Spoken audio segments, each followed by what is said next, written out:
So, having heard that announcement coming through yesterday, it will indeed resonate for perhaps the next 14 days. So, now let's get to the Minister, the Honorable Minister, Senator Mamora, Minister of State for Health. He joins us from our studios in Abuja. Good morning, sir. Thank you for coming on today. Well, yes, we have heard that announcement.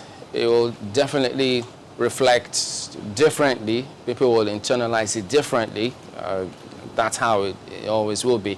But we know that the president did say initially that he was going to rely on advice from the committee, the PTF COVID-19, depending on what they say, how things are going, the trajectory, which will determine what happens next. And so we'd like to believe that he did rely largely on that committee, of which you happen to be a member. I've also attended several meetings, I might add, on that one. So could you start by telling us, because we know that when Ogun State was added to that restriction list, they didn't have as much numbers. But if you look at the current spread now, if that can come up, those states that are currently affected, yes, Lagos still top that list with over 100 names on that list. But if you look at that list, you get to see that Osun State, those states, or your state, they all have significant numbers compared to what Ogun had when they were on that list. So could you let us into what could have been the rationale behind those states not being mentioned as well? Right. Thank you very much, Chamberlain, and good morning to you and your colleagues there, and good morning to Nigerians. Well, you know that from the inception of this COVID-19, I mean, as at the time we had our index case in Nigeria, Lagos has remained the epicenter. And of course, you could understand that in terms of passenger arrival in Nigeria, Lagos tops the list. And expectedly, a lot of people coming through the airport in Lagos. Now, if you look at the proximity of Ogun to Lagos, and of course you recall that even that index case had a contact in Ogun. Now, Osun, we had a situation where some people came in by road, Nigerians from Côte d'Ivoire, and they were initially, quarantined.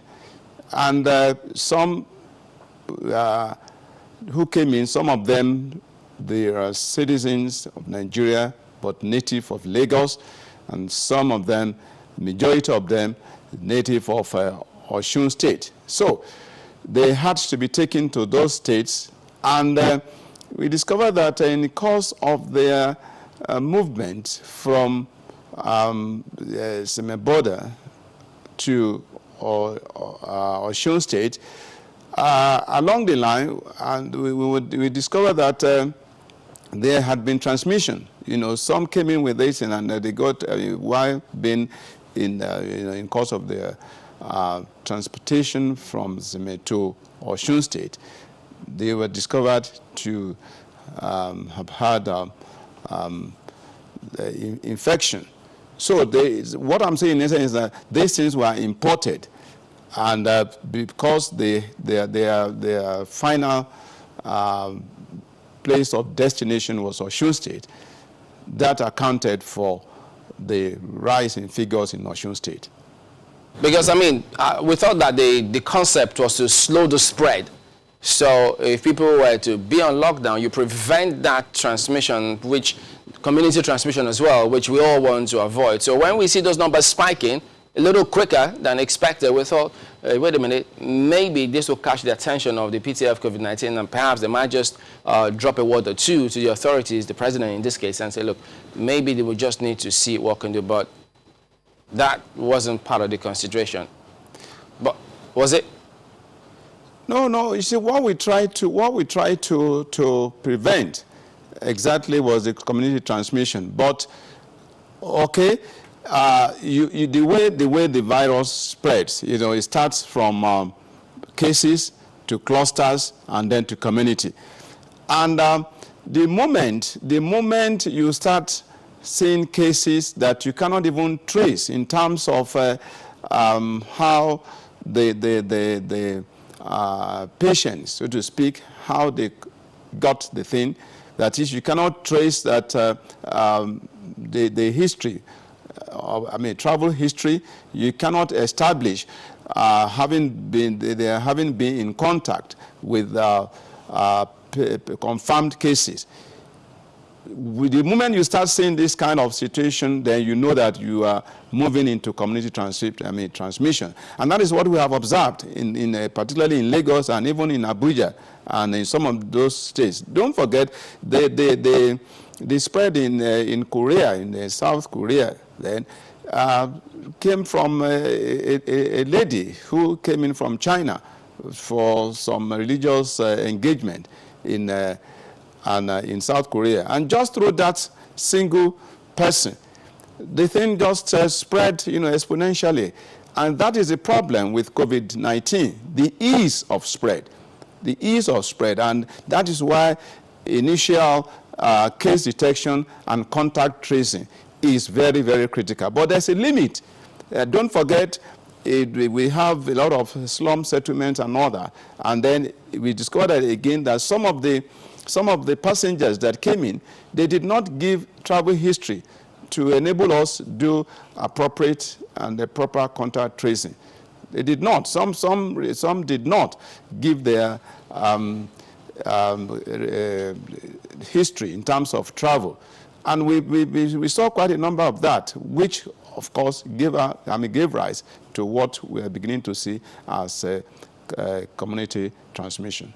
Now, specifically speaking, would like to know, and I'm sure perhaps a lot of Nigerians would like to know, why Osun, Oyo, and Edo states were not included in that, list of states. I mean, I'm talking about Lagos, FCT, and Ogun. Why don't we have Osun, Edo, and Oyo, who have more cases than Ogun State? I think that's what a lot of people are trying to find out, because they have more cases than Ogun State, which is on that list. Well, you recall that what the Mr. President did initially was to look at those cases, those states that had large numbers at the inception, and of course make projection in terms of, because those places were they were the focus. Lagos, Ogun, and FCT. Then it was later in the day that we started seeing this rise in figures in some of these states. And besides that, those other states, they had already put in place measures. The state governors were already, holding the bulls as you want by the horns. And they were already putting measures in place without even the intervention of the federal authorities. You have some states like that, Rivers, the Akwa Ibom, and some other states, even in the north, they already put in place measures on their own.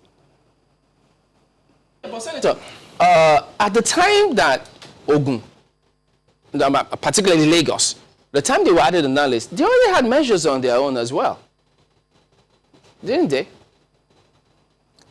But the number of cases, don't forget that the number of cases in Lagos then, Lagos was just being proactive. It's like, if you recall, the Ebola case in 2014 or thereabout, Lagos, because Lagos was where we've had our index case, and looking at the population of Lagos and the potential, the tendency is that a lot of people that came into Lagos and are still coming into Lagos, they then disperse.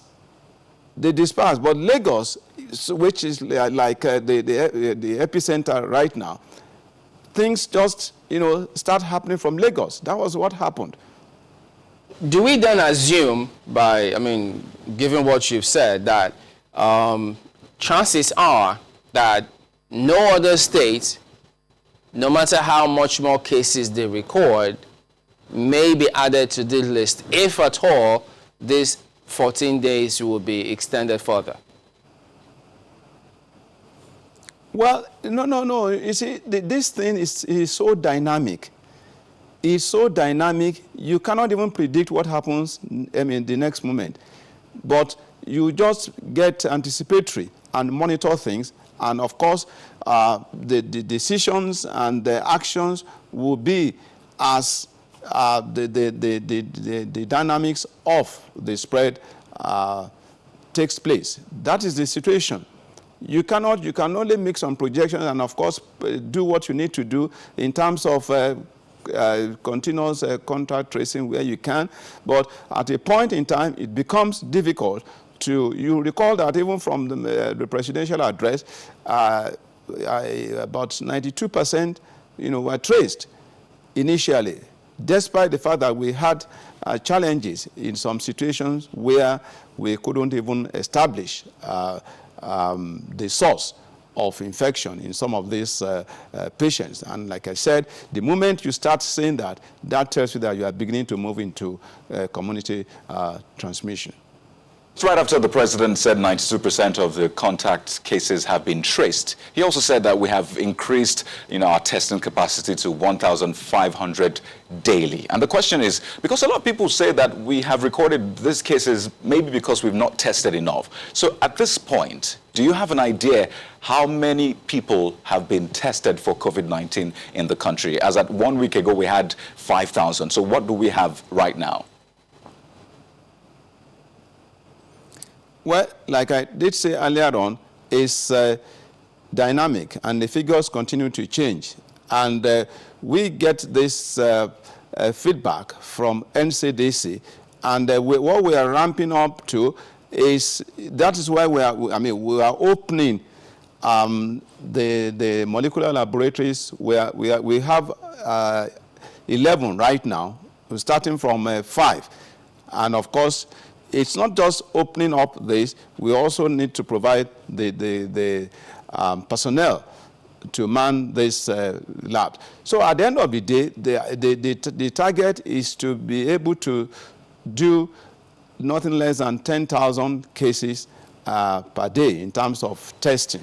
Right, I understand, but what I'm trying to ask is, as at the last time, the official figure we got was we had conducted 5,000 tests so far, and I'm saying this as at last week. So, as at this time, are we still at 5,000, or we have gotten to, let's say, 7,000 or 10,000 cases so far? So we have an idea of how many tests we have carried out, how many, what percentage have turned out positive. Are we giving ourselves a false sense of, of security? So how many tests have we done, after that 5,000 tests?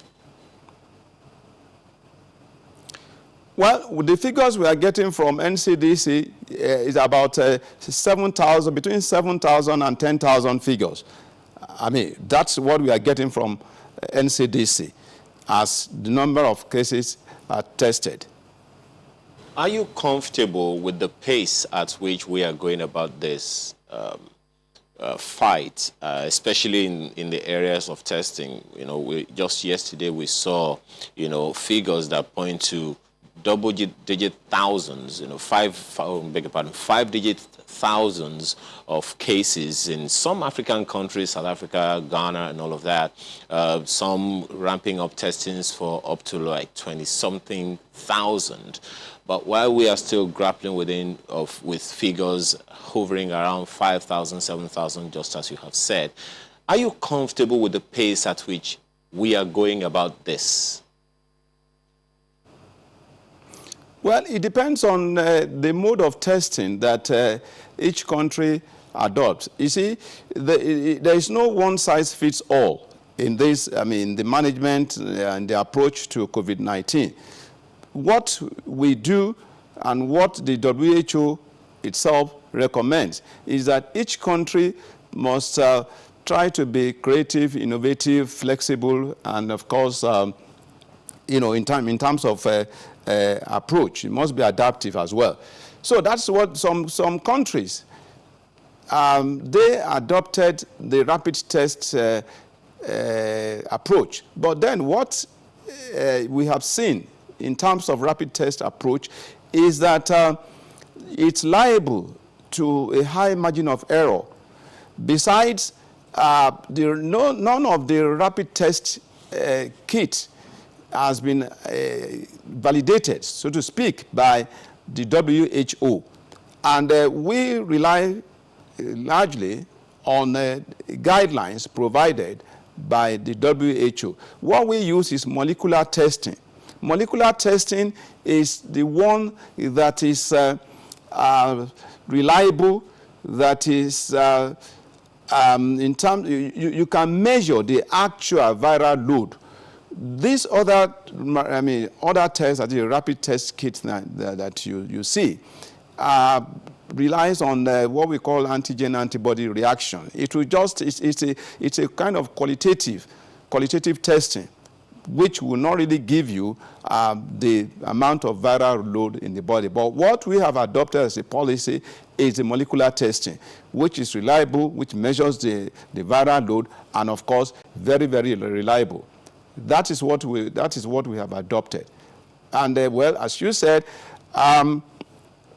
we continue to look at our measures, look at our strategy, and if along the line we consider it necessary to change a strategy, particularly at this time, don't forget, even the WHO a few days ago had to address a press conference, as it were, or 100 days after the outbreak. We have not really reached 100 days in Nigeria, but I'm saying that it's time that we began to look at our own strategy one way or the other. Because what we have seen is that the way we are even hit here is not the way that countries in Europe, countries, even America, they are not hit that way. And when you look at the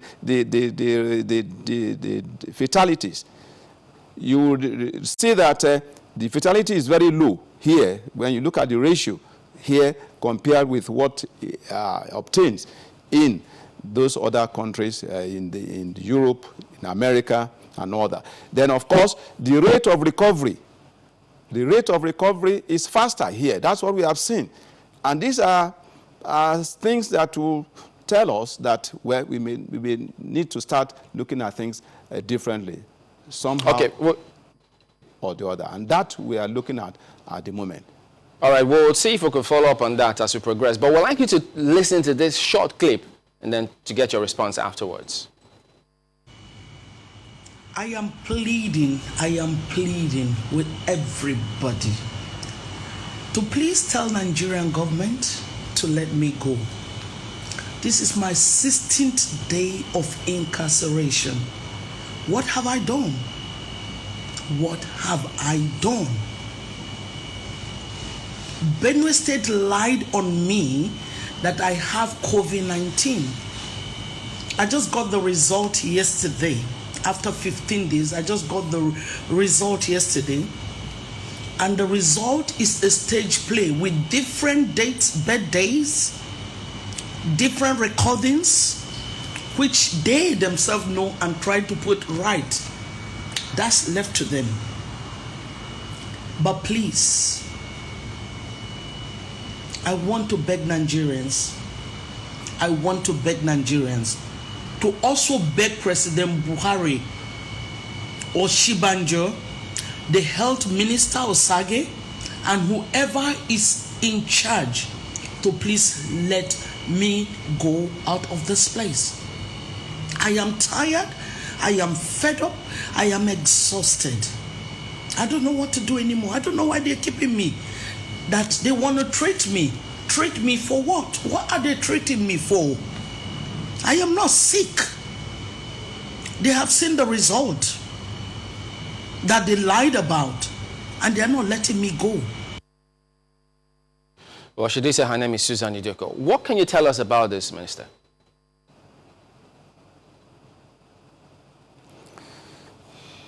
Well, Chamberlain, that case in Benue, it's a case that was handled by the state through the state's Ministry of health, and then was said to be positive. And of course, by protocol, has to be isolated. And treatment commenced. Now, we do know that treatment, quote and unquote, for COVID-19 is not, you cannot say this is the specific drug that you use. The recovery of any patient is still largely dependent on that patient's immune system. So what happens is that you, of course, whatever you give by way of supportive management, as we call it, yes, so many drugs have been put out there, but you cannot say they are just, they are drugs, they are specific. They are drugs that are specific for the treatment of COVID-19 because we don't have that right now. But a lot of protocol in terms of the drugs that you give exists in so many ways that people have talked about. That's why people have talked about hydroxychloroquine, they have talked about azithromycin and a few other things like that. But once the patient is there and whatever supportive treatment you're giving, you measure, you do testing to measure the viral load.